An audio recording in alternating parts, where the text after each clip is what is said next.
Korporatizam, kako ga vidi profesor Jeffrey Grubb, ne ispunjava samo težnju za profitom, već zadire u svaku poru života i u svoj biti predstavlja psihološku kategoriju, jer ljudima kroz korporativne medije nameće stav da korporativni sustav predstavlja najnaprednije društvo.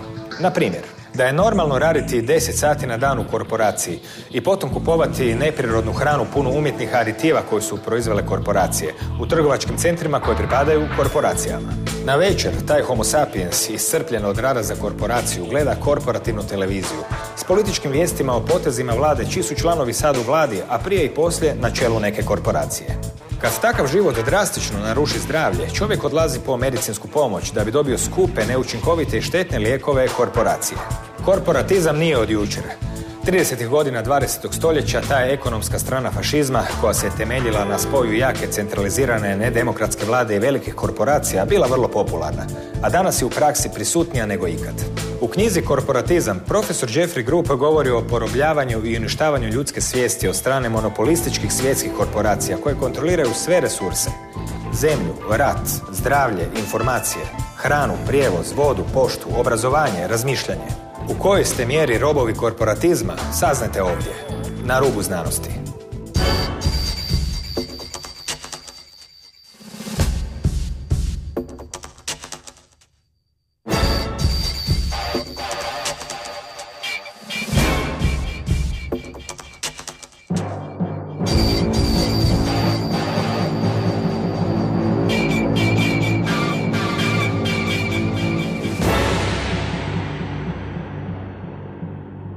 Dobro večer.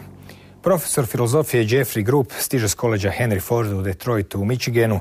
Autor je više znanstvenih članaka u prestižnim znanstvenim publikacijama i također je predavao 5 godina na prestižnom sveučilištu Purdue, a između ostalog danas radi na Henry Ford koleđu i autor je više knjiga od kojih je ona kojom se večeras bavimo, Korporatizam.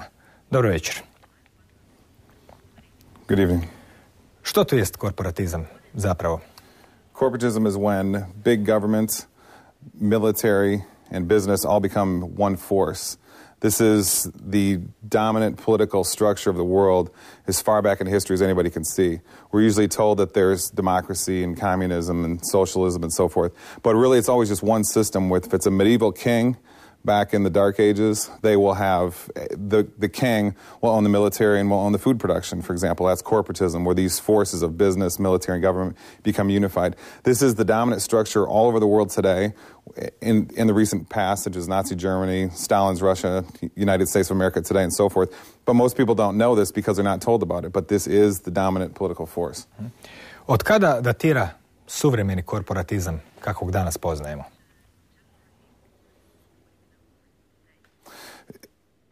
It's a very recent phenomenon for anybody to discuss this. Conspiracy theorists in America have brought this to light, and I have with my book, Corporatism, Secret Government of the New World Order. But however, this has been virtually unknown, even though we can see it with our eyes. We can all see the government and the military and industrial forces unified. Nobody's really thought about it much to where we've identified it as the issue dominating our lives, controlling our behaviors and controlling how our lives are structured and so forth.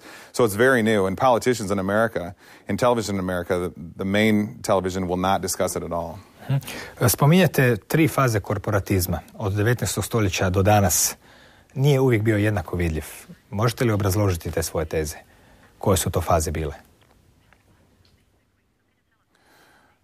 Right. There was a first stage of corporatism, which started just after the Civil War in America, and that's when politicians started to come in and take over, just put themselves in government, big business owners would put themselves in government positions. So that means the people with the most money were in government, controlling government, so therefore running it from the big money interests.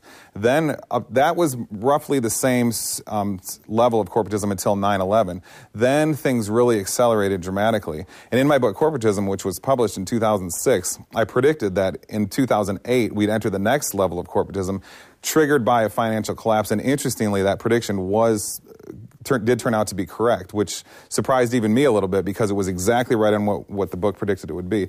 So the second phase of corporatism just is a ramping up, further increase in power of corporations. And now we're in the third phase, which was triggered by the economic collapse. Then we will see all-out power by corporations. And in America, we've seen the government has taken over the auto industry, for example. You've had huge amounts of money taken out of taxpayers' hands in America, given to the banks, and they throw wild, extravagant parties. There's signs everywhere that corporatism is increasing dramatically, which means more power to the big corporations, less for the people. So it's very much a medieval feudal structure. You've got the power players on top with all wealth, all control, and then the people on the bottom who have less and less down to nothing. Prvenstveno se bavite, naravno, Amerikom, od kuda stižete, Sjedinjenim Američkim Državama. Pišete u knjizi da Amerikanci misle da su slobodni, ali to nisu. Na koji način bi se to mogli obrazložiti? Americans are told that they're free from the day they enter school. Children enter school at about 5 years old in America. And they're told that they're free, that America is what's called a democracy. And they go on, they're told this every day in their churches and their schools and on television. So when they get to adulthood, they just believe this, and everybody thinks it's true. It's something that everybody says they know. But in fact, if you go ask somebody to show me how an American is free, nobody can prove it at all. And in fact, people in America, they don't get to choose how long their work week is. They're all in their jobs all the time. Americans are working 40, 60, 80 hours a week in many cases. And Americans will tell you in their work environment, I'd rather be doing something else. I'd rather be spending time with my children. I'd rather be doing anything else other than this. And so that doesn't sound very much like a free society to me. Now, take other examples, industrial products, types of cars, types of food and so forth that Americans would like to buy. Most people can't get what they want. Most Americans don't want a gas-powered car. They want a solar-powered car, for example. You can't buy one. Even though they exist, they've been developed. It's kept real quiet in the mass media in America, but they exist. Companies in California have developed them. Types of food, most Americans, even if they don't know anything about political issues, don't want chemical-filled food. It's hard to find it anywhere. Even organic food is filled with chemicals nowadays because the United States Congress said that to put organic, pure food label on food, it only has to be about 25% pure food. The rest of it can be filled with chemicals. So it's a huge deception. So in other words, there's no freedom anywhere in America, just a lot of people who think there is freedom.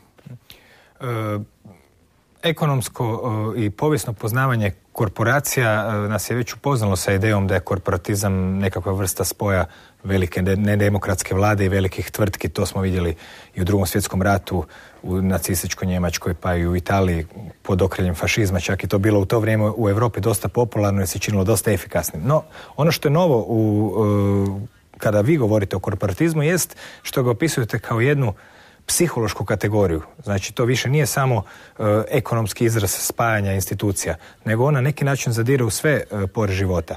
Na koji način je korporatizam interpretirate kao psihološku kategoriju?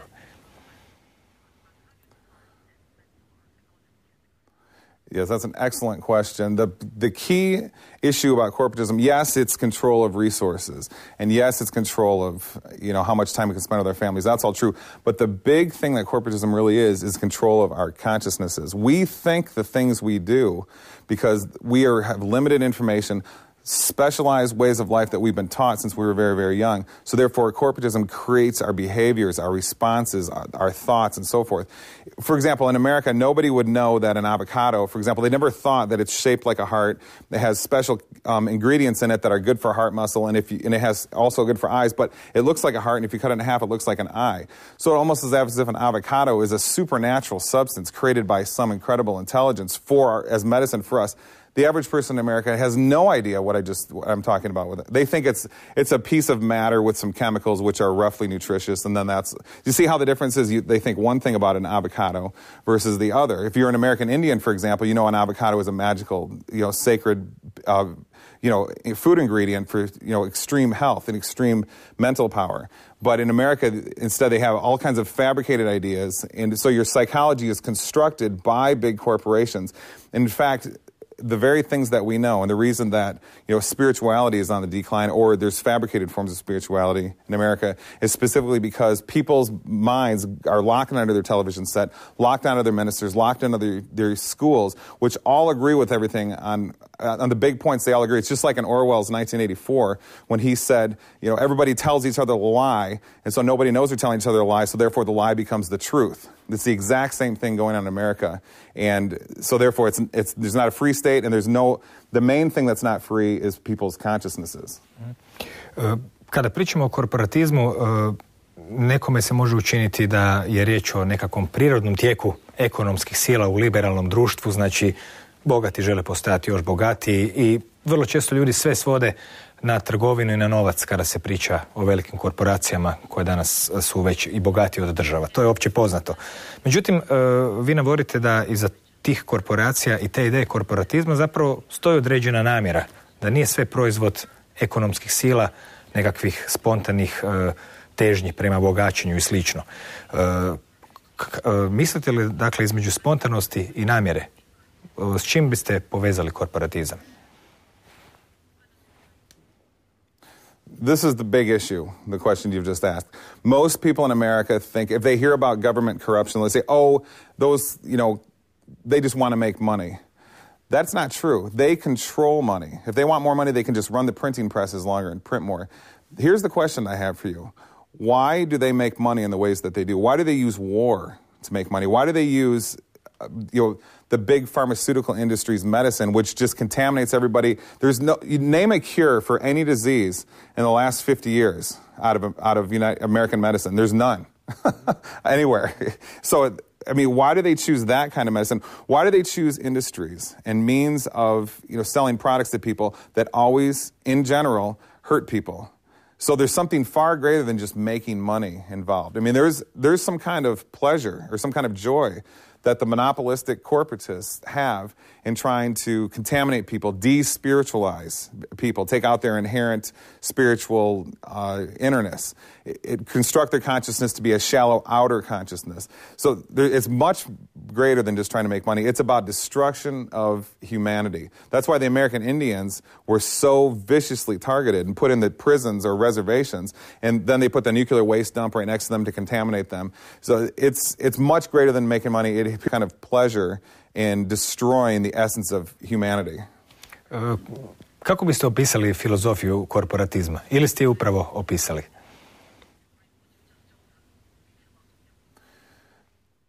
Well, that's a very deep question.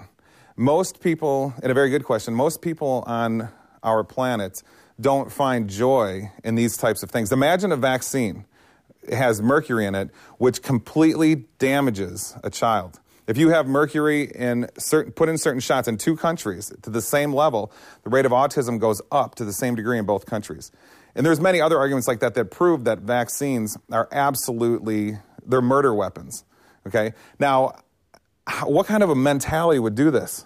This is not necessarily human in any familiar way. So the philosophy of corporatism is to take what is good and beautiful and invert it, and to take what is horrific and say that is beautiful. The war, in America they called the wars the war theater. Oh, that's curious. Remember the Hurricane Katrina in New Orleans, they called that a laboratory. Now they're giving us little codes here that this is what is good and true and beautiful to them. So the philosophy, the psychology of the corporatists it's a sadomasochistic murder pleasure theater of some sort. It's an art form to them to create the world as a big murderous art form, and it's very difficult to understand. We can see it because it's the world, but it's very hard to understand how destructive and dark it is. Na koji način, tko su zapravo ti korporatisti? Tko su ti ljudi? Koliko ih ima? Kada pričamo o korporacijama, one su uvijek nekakva imena, logotipovi i slično. Međutim, pretpostavljam da postoje osobe koje stoje iza tih korporacija, koliko ih uopće ima i koliko je njihov utjecaj razgranat po svijetu. Okay, the corporations, there's what's called the New World Order, which is widely discussed now. Even politicians in America will talk about the New World Order now. What the New World Order is a system that we all live in. The reason that the father can't spend more time with his children in America is because he has to go to work. In other words, go serve the New World Order system. The police run it. The professors run it. The court systems run it. Everybody works in this New World Order system. Okay, now, the tools that are used to control this massive global system are the corporations. Now, behind those someone or something is running these. Now, it's not we know that there's what's called a CEO in America, and we think that this is the person that runs the corporation, and they'll be on TV with a big smiley face, act like a real nice guy and everything, while their corporation is, responsible for contaminating or poisoning and killing millions of people or whatever they do, ruining life, ruining family structure, and so forth. Now, but it's not really clear that CEO is the actual person that runs it, because if you look a little further, you find out that there's a board, what's called the board, a group of controllers behind the CEO that controls the CEO.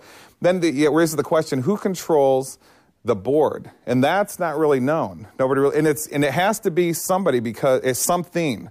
It's not because all these corporations work together in unison. Why do all the big monopolistic corporations, why do they all destroy humanity? Why isn't there one out there that uses, healthy food to make us live longer so they can make money off us longer? No, they don't do that. It's always about destruction. So it's almost as if they're acting together. So some very dark force is behind the corporations themselves, the human controllers behind them. Kada pričamo o načinima kako se korporatizam održava u životu, zapravo pričamo o nekakvoj maloj grupici moćnih ljudi koji na neki način utječu na većinu populacije zemlje. Na neki način riječ bi bila o sustavu koji upravlja samim sobom. Pitanje bi bilo koje su to metode, taktike ili strukture smišljene pa da sustav može uopće tako funkcionirati da većina ljudi na neki način same sebe čuva od, da kažemo, same sebe čuva zaključene u kavezu.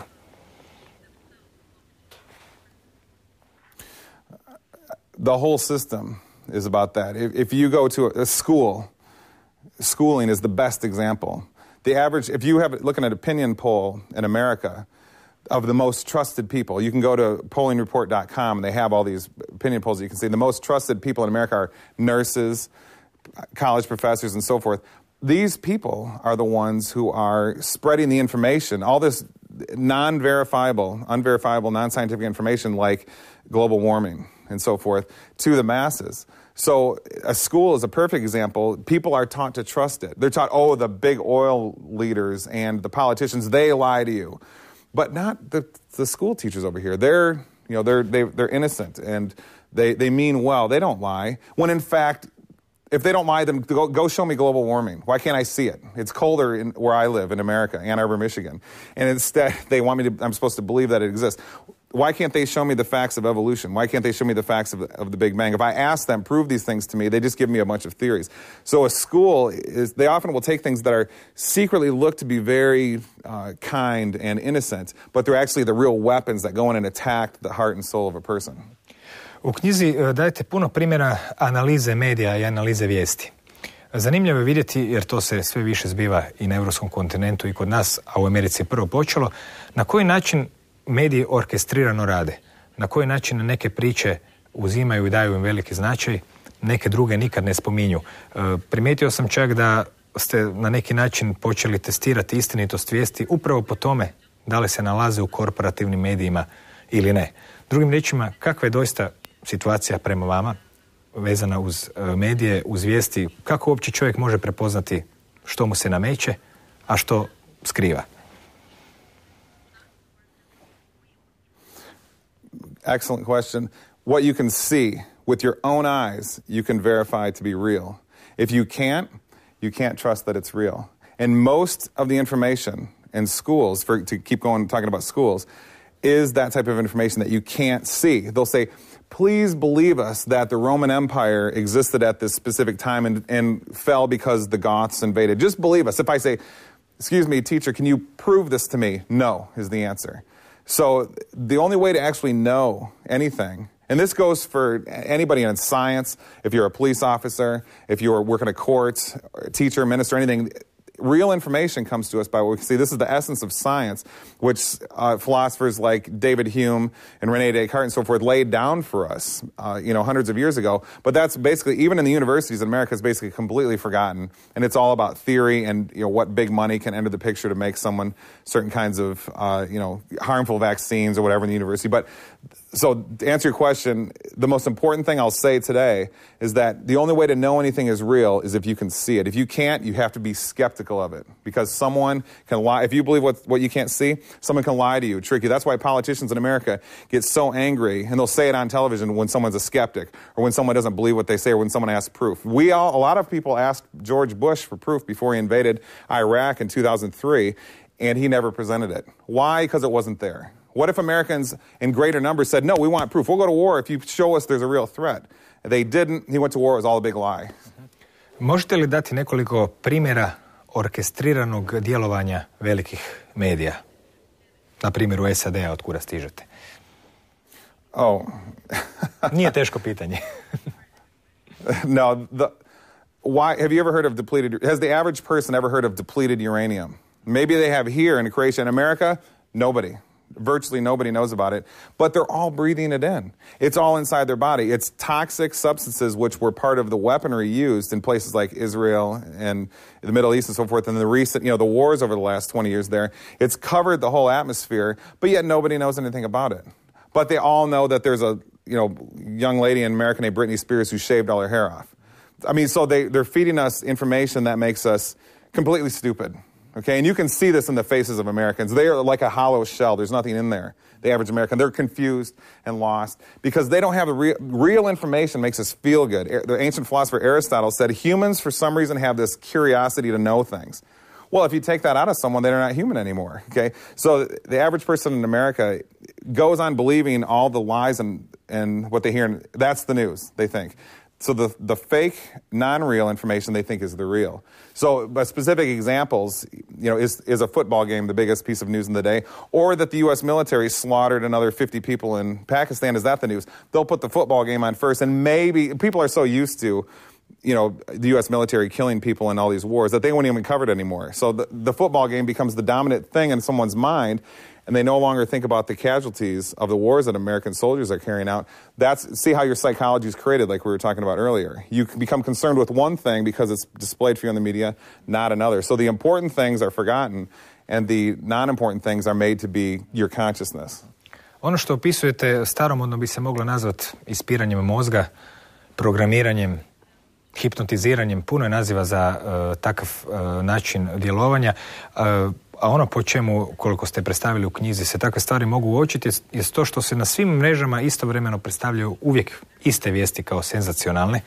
Naravno, pitanje se nameće, ne bi li možda netko drugi pokušao zaraditi neki novac s nekom drugom viješću koju nitko drugi nije objavio i slično. A takvih priča svakako ima. Naravno, korporatisti očito nije teško im utjecati na medije kad ih posjeduju.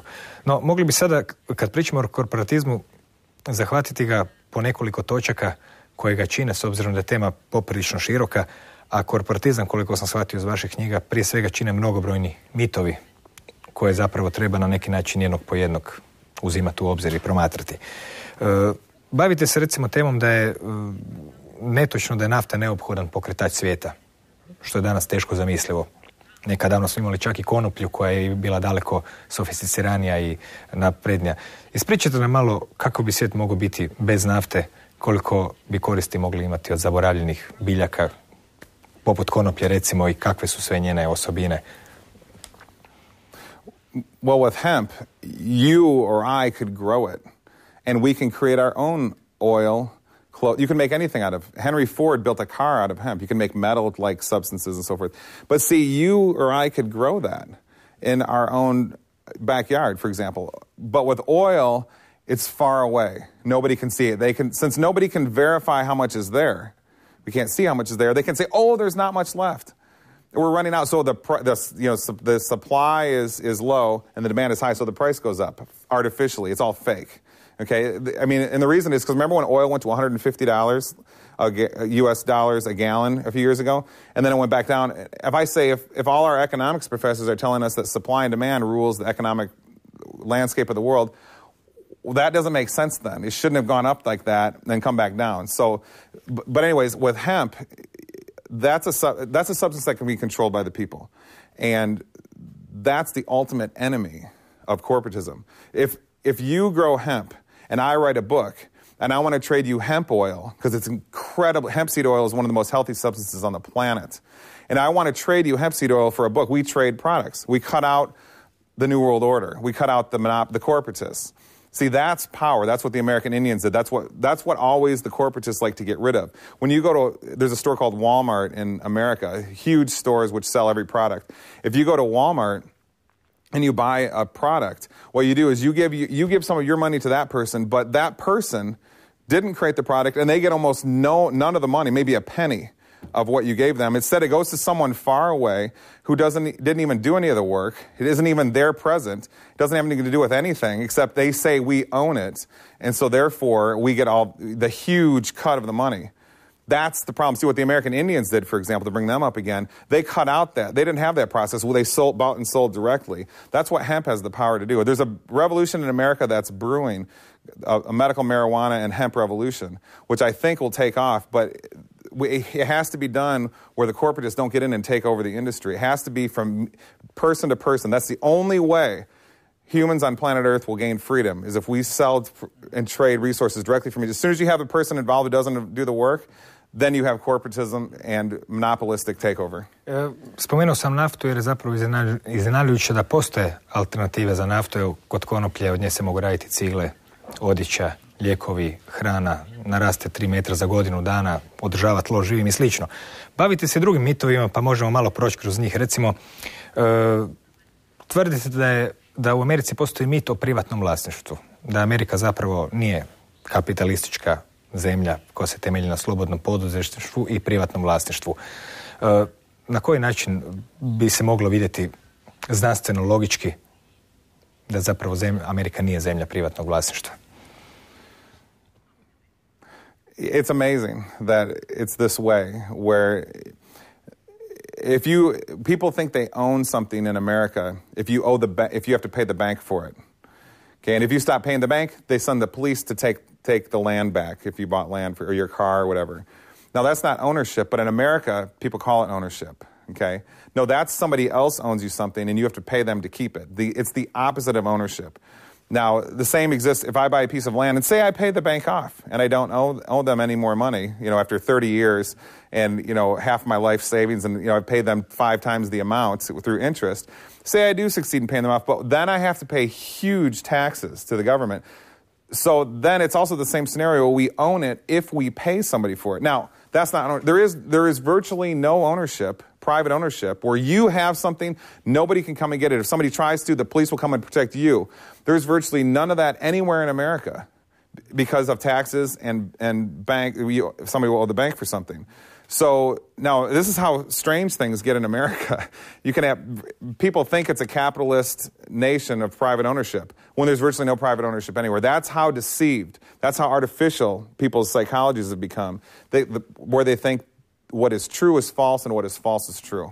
I općenito podjela na kapitalizam i komunizam koja je bila u mori u 20. stoljeću dosta je zapravo čudna, jer i komunističke zemlje su stvari akumulirale kapital kroz tvornice i slično, mada on nije bio u privatnom vlasništvu, pa su zapravo i one na neki način bile kapitalističke. No, idemo mi dalje kroz neke zanimljive mitove. Recimo, jedan od najvažnijih tiče se ekonomije.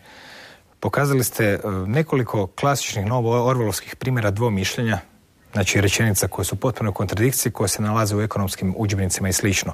Riječ je o tome mogu li se predvidjeti ekonomske krize ili ne mogu. Postoji li nešto kao što je prirodni poslovni ciklus ili ne postoji? Ako ne postoji, na koji način se generiraju krize i na koji način se stvara vrijeme prosperiteta?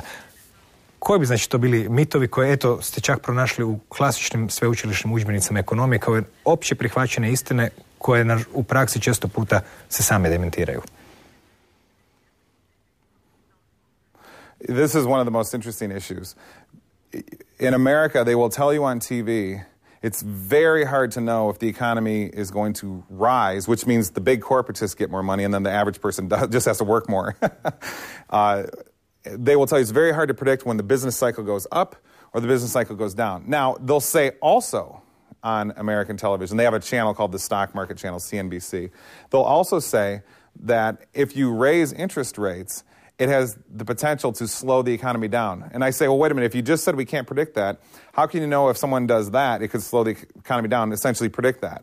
So to get to the point, the business cycle, as it's called in America, is completely predictable. If the Federal Reserve, which controls the money supply in America, just a few people control it, if they slow down their amount of the money that they release to the banks and therefore to the public through loans, and or if they change the interest rates that people have to pay on their, when they go get a loan to buy something, if the rates go up, people buy less. So these two things make it completely simple to control the entire economy. Yeah, you go ask the average American, is the American economy just completely spontaneous and undirected? Or are there specific things that a few people, maybe 6 people in the Federal Reserve can do to affect the whole economy? And the average person in America will say, oh, it's completely spontaneous and nobody controls anything and you can't predict anything. Complete lie. You can see it happening right in front of your eyes. And they will say on national TV in America, if they raise rates, the economy will slow. But the average person doesn't understand that. Not only is that going on, but further it means there's just a few people that control the whole world. Because if the American economy is the biggest economy in the world, and therefore influences the whole world, and just a few people control it, then there's a few people who control the whole world. That's called a secret government. Okay, forget President Obama, forget President Bush, forget all these people who say that they control the world. The money controls behavior, which controls us. Okay? And if the money is controlled by a few people, the whole world is controlled by a secret group. Spominjete mit vezan uz jedno od glavnih temelizma, a to jest da potrošač zapravo kontrolira sa svojim izborima tržište, da potrošač odlučuje koji proizvod je bolji, koji proizvod je gori i slično. Međutim, zapravo potrošači kroz izbor ispada da ne kontroliraju ništa. Imate li, recimo, primjera kojim biste potkrijepili tu svoju tezu koja tvrdi da ona teza o potrošačima koji kontroliraju društvo zapravo nije točna? Yeah, consumers could control everything if they wanted, but what they do is they settle for and they find acceptable the products that are presented to them, and they'll choose from the one news network over the other, which say the same things, or they'll choose Coke or Pepsi, which tastes the same, or they'll choose this junky American car, which will break down in a few years, versus this one that'll break down in a few years. So they're given these choices which aren't choices. Okay, the point here is that if Americans wanted to, they could just cut out, all this choosing for them. And instead, they could just create their own industries. They could create any product they want, solar power, organic farming, superconductivity, medical marijuana, anything they wanted. Just regular marijuana, hemp industry. If they just turned off their televisions, because American television is really bad. There's no show like this on American mainstream television anywhere. If they just simply did that and started industries, they could do anything they wanted. So they could cut out the New World Order system, the monopolistic corporatists, and give power to themselves by controlling industries that help rather than hurt people, but they don't. Instead, they settle for the junky products that often are made by slave children in China, which get shipped over to America. Instead, they settle for that so they don't have to think about it. That's essentially what happens. Pričamo još malo o novcu. U zadnjih 3-4 godine do mnogo ljudi je došla izjava novac je dug, koja zapravo prije nije bila jako poznata. Nekad davno su naravno države tiskale novac, one su imali čak i neko pokriće prije 40 godina u zlatu, u srebru i slično. Naravno, zlatni standard je ukinut. Međutim, kada se to dogodilo i kako da je novac postao dug i što to uopće znači? Yeah, if somebody was to give you land, say, here, just take this land, it's yours. You don't know anybody for it. Build a house, have children, grow a farm, do whatever you want. That's called wealth. But if you suggest that to the average person in America, they'll laugh at you. Oh, that never happens. No, because to get something, you need to go get a loan. You need to go get debt money that you have to pay back several times more through interest to have these items that the average person should just have as their natural right as being a human on planet Earth. No, in this world, you have to be a slave. You have to work to exist. Other cultures before ours, in primitive times and so forth, that was not the case. You exist, so therefore this is all given to you. You can have these trees to make products. You can have this land to raise your children in safety and so forth. If the warring tribe comes nearby, you have this land to make weapons to keep them. Hopefully just the display of weapons will keep them away and no conflict will arise. So what happens in America is people have no idea what wealth means. It's a philosophy. It means you have something that is mine, which nobody can take, and it gives me power. Okay, that doesn't exist in America. You have something that you have to pay back if you're lucky. and you work your whole life to pay it back, and your whole life is therefore given to the debt system. So money doesn't exist. Debt exists. And the whole system is made up on that, and people are so used to it that they don't even understand that there's a difference. Je li istina da zapravo sav novac koji američka država proizvede i stavi u opticaj zapravo je posudilo od privatnih bankara kojima za to plaća kamate na temelju nezakonitog poreza na dohodak?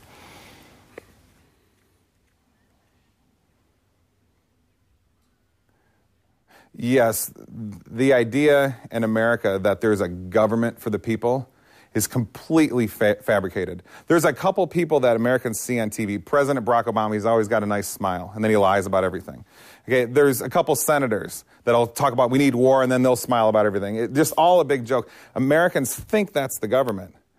Okay, and it has nothing to do with anything about their daily life. Then on the other hand, there's all this private money, private in the corporatist hands. There are people that have wealth in America. It's those people. Okay, everybody else doesn't. They own it all. Okay, so what will happen then in America is you will have just a few people on the very top who will have perfect ownership of things, and then in such a degree that they even create the money, where the average citizen in America just doesn't even understand that. Kakva je uloga medicine, odnosno kako se ona uklapa u korporatizam? Danas više nije nepoznato da korporacije financiraju istraživanja, da to ima zapravo jako puno netočnih rezultata, da lijekovi blockbusteri nisu toliko efikasni kako se reklamiraju. No, kako se uistinu medicina uklapa u cjelokupnu filozofiju korporatizma? Oh, medicine. Oh, remember we talked earlier about how industries are created to hurt people? Well, there's no better example than what is called medicine. It's not medicine. Medicine is something that gives you physiological power or mental power. It's something that extends your life, gives you health so you can run faster, feel better, and so forth. In American medicine, if you have cancer, what they do is they will radiate you, which is something that causes cancer. So it's so absurd that, but I think it was Hitler who said the more absurd things are, the better people will believe it. Medicine is a perfect example of that. There's no cures for anything. I think the last cure was a polio vaccine. And if you look into that, it wasn't a cure. They changed the definition of polio right when the vaccine was introduced, so very much fewer people had it. That's right in medical textbooks even have that in their history sections of their books. But the average person doesn't think about this. They're told on the news, oh, American medicine is amazing. All these chemicals you can put in your body, all these machines and probes they have that can search your body. Now, here's a question for you. Why do we have cancer? Why do we have diabetes, osteoporosis, Alzheimer's, all these diseases? When explorers go and find rainforest tribes, they don't have any of these. They live long. They don't even have anorexia. So there's psychological issues going on here. Medicine is sort of the best example, the microcosmic view of the whole prison system called the New World Order that we're all stuck living in. And the best way to see the alternative, the way it should be, is to look at those rainforest Indians or American Indians. They used to call cancer the disease of civilization because explorers would go and find primitive peoples that were never encountered Europeans before, and they would survey 30,000 of them. The old people, no cancer anywhere, nothing that had symptoms resembling cancer. So the diseases are created by the poisonous food, poisonous air, chemtrails, you name it, the bad psychology. And then what you're given to heal it is more poison. Na koji način reagiraju recimo vaši studenti kada mi iznesete neke od ovih teza? Pretpostavljam da, kao što ste napisali u knjizi, mnogi od njih misle ili vjeruju da su istinite tvrdnje da recimo farmaceutska industrija godišnje proizvede desetke novih lijekova u koje je uložila $100 milijuna i slično. Na kraju vi dajete dokaze da zapravo ona ne proizvodi nikakve lijekove skoro nikad.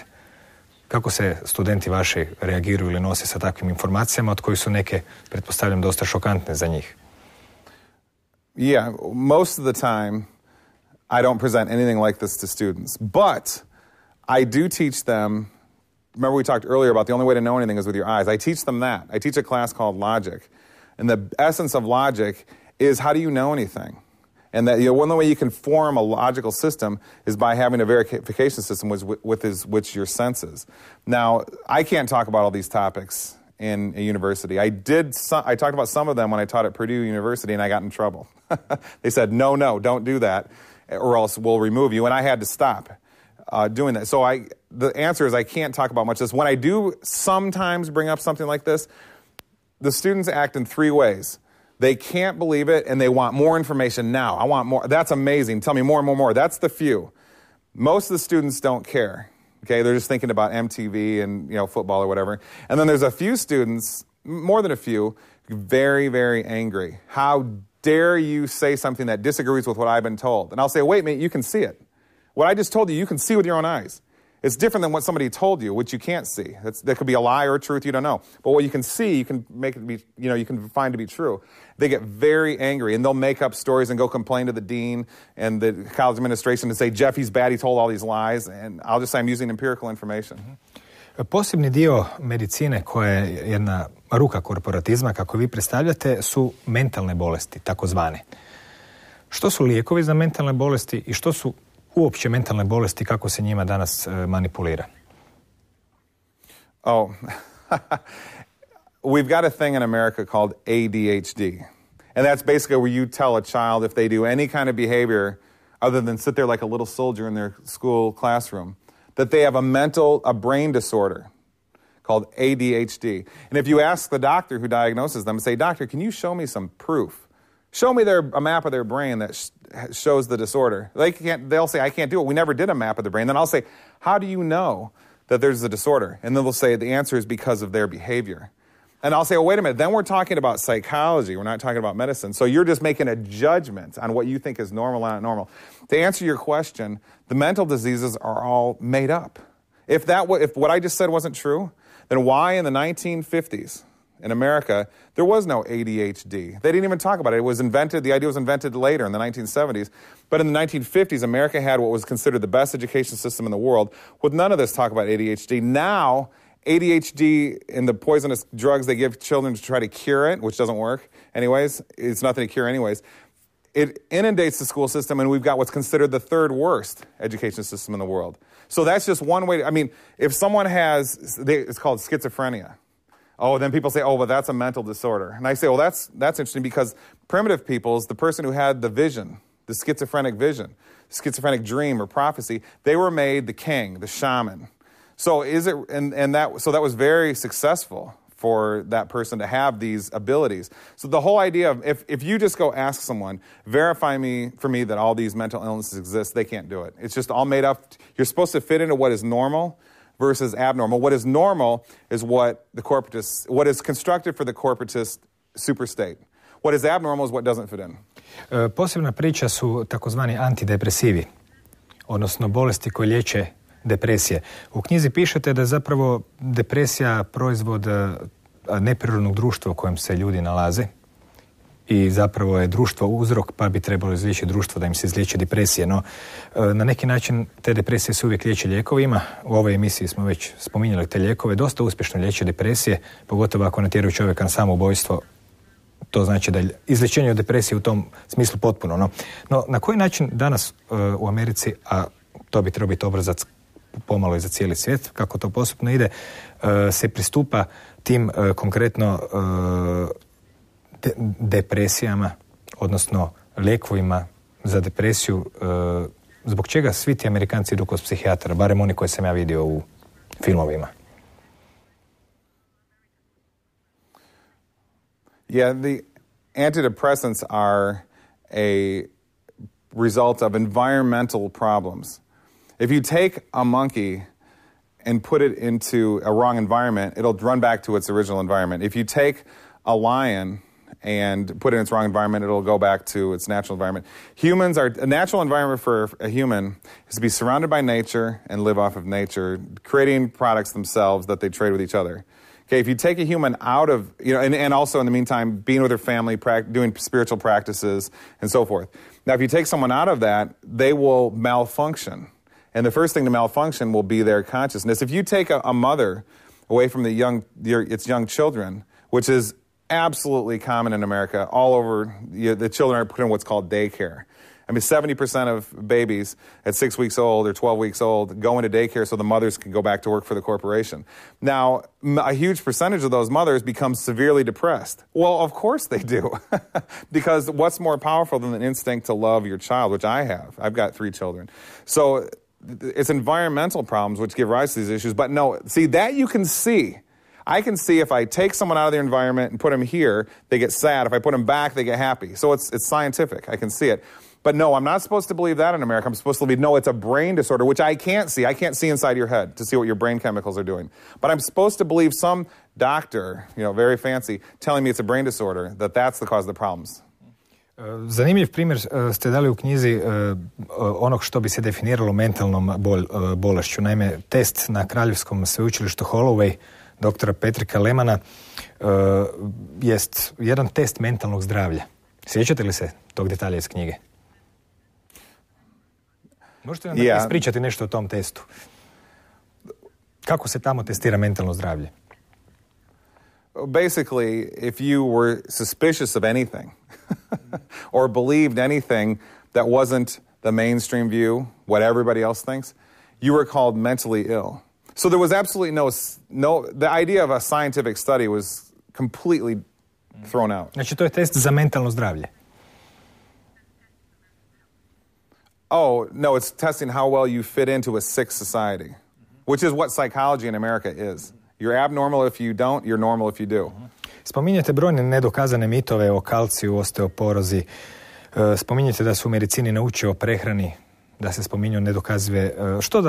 Koji su to bitni dijelovi koji bi recimo trebali biti u medicini po vama, umjesto ovih koje ste spomenuli?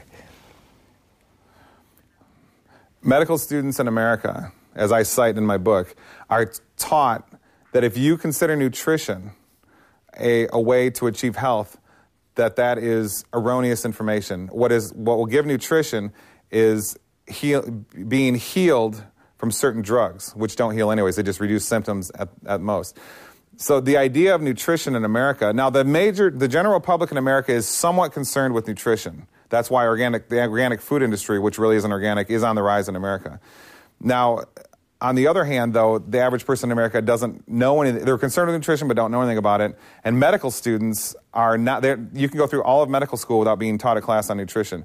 But if I was to analyze the chemicals of my immune system, for example, it's made of all these vitamins and minerals that when you go take vitamins or supplements, so you're feeding your immune system. That's why I can give a person I know vitamins and minerals and they can go 2 years without getting any kind of sickness at all. Because that's what your body needs. Your brain is made out of, 60% of it is made out of omega oil. All different parts of your neurons are made out of omega oil. Go ask a doctor in America, is omega oil important to take? I don't know. Or they'll say no or something like that. When it's, because they're not studying the makeup of the physiology, only how you can alter it with chemicals. So actual medicine, which involves nutrition, doesn't have anything to do with medicine in America. Ne birate baš reći kada govorite o aktuelnom svjetskom poretku. On je prisutan naravno u Americi gdje vi živite, ali također ga prepoznate i u ostatku svijeta jer korporacije su nadnacionalne, pa tako štete i Americi kao državi kao i svakoj drugoj. Koristite riječi kao totalitarizam, fašizam, čak i komunizam u američkom smislu te riječi, kod nas ta izvuči neke druge konotacije. Drugim riječima, diktatura. Međutim, mnogi ljudi smatraju da je diktatura kad imamo jednog diktatora, centralnu vlast i onda se to sve to piramidalno širi. No, to je možda još jedna kriva prerudžba diktature, jer ovdje pričamo o diktaturi koja zapravo nema jedan vidljivi centar, nego ih ima barem nekoliko. Kakva je zapravo priroda te diktature i po čemu je cijeli taj sustav koji se nameće sustavno svijetu, tako i u Europi isto u zadnjih 10-15 godina, 20 i duže, po čemu je on zapravo diktatorski? Okay, and what we're usually taught dictatorship is there's somebody you can see who controls everything. Hitler is always the example in America used. And if he's the dictator, why did he get so much money from Ford Motor Company, from IBM? They gave him the little population machines, just gave them to him basically at a huge discount. When you go to the Holocaust Museum in the United States in Washington, D.C., you walk right into the building, they have the population machine that says IBM. The idea of a dictatorship is put everywhere in front of everybody's face in America. the guy in North Korea, Saddam Hussein, and everybody gets all riled up and angry. Oh, those dictators. And nobody stops for a second to think, how did Hitler come into power in 4 years and take Germany from economic desolation to the world's superpower? Because he was funded. Instead, Americans will think, oh, he was just a smart guy. He knew how to build the nation up or something. They don't trace the money. So the whole idea of dictatorship that the average person in America at least thinks of has nothing to do with anything, because they're not looking at the real dictators. Nobody really knows who the real dictators are. Remember we talked earlier about there's the corporation, the CEO, the board, and then who controls that? That's the real dictatorial power, but nobody really knows exactly. You've had David Icke here before, and he says it's in a super advanced entity of some sort, not necessarily human. There is some argument to that, because a lot of the technologies that we see in the world don't seem to have human origin, like Morgellons disease is one. So it is possible that behind all this is some non-human entity. There is some evidence to support that claim. Što bi odgovorilo na pitanje kako su ljudi mogli napraviti nešto tako neljudsko kao što je korporatizam. U svakom slučaju, bio je prvi dio razgovora sa Jeffreyem Grupom. Hvala, nastavit ćemo. O prirodi i pravim ciljevima korporatizma drugi slijedi za tjedan dana, kad ćemo dignuti još koji veo sa pitanja što korporatizam predstavlja, koje namjere sadrži i zašto, i koliko je daleko stigao ovako neprimjećeno. Laku noć.